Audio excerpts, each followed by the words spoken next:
Guys, so finally I am in Kaohsiung Street, Bangkok.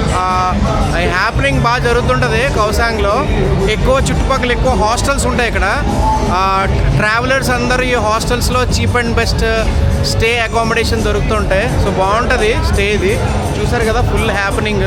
కౌసాంగ్ road ఎలా ఉంటుందంటే సింపుల్గా ఒక ఎగ్జాంపుల్ చెప్తా. బోయపాటి శ్రీను, బాలయ్య బాబు, ఎస్ఎస్ తమను కలిస్తే వచ్చే ఆర్ఆర్ ఉంటుంది చూసారా, అలా ఉన్నాయి భయ్య ఈ రోడ్లు. మ్యూజిక్ తో దద్దరు వెళ్ళిపోతుంది. ఎటు చూసినా అమ్మాయిలు, ఫారినర్ గర్ల్స్, ఎక్కడ చూసినా వైబ్, ఎక్కడ చూసినా పార్టీ కల్చరే. అందరూ తాగుతూ ఊగుతూ తూలుతూ మైమరిచిపోయి ఎంజాయ్ చేస్తున్నారు భయ్యా. బాబా నా ముందు ఇద్దరు నడుస్తున్నారు. ఒకలేమో గుంటూరు సందీప్, ఇంకొక అతను వచ్చి లోకల్ తాయి వాసు అనమాట. ఇతను ఏంటంటే సందీప్ ఉంటున్న హాస్టల్ అడ్మిన్ లేదా మెంటర్ అని కూడా అంటారు. సో అతను మమ్మల్ని ఒక ప్లేస్ తీసుకెళ్తున్నాడు.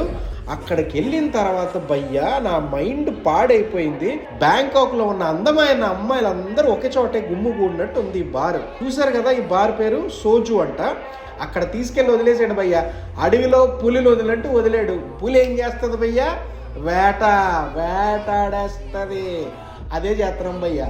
అబ్బాబ్బాబ్బయ్యే ఉన్నారు భయ్యా అమ్మాయిలు. అబ్బాబ్బాబ్బా అయ్యయ్యయ్య అమ్మ బాబోయ్, నేను ఇక్కడి నుంచి రానంటే రాను. నేను బ్యాంకాక్లోనే ఉండిపోతాను. డాడీ, మమ్మీ, నేను ఇక్కడే ఉండిపోతా.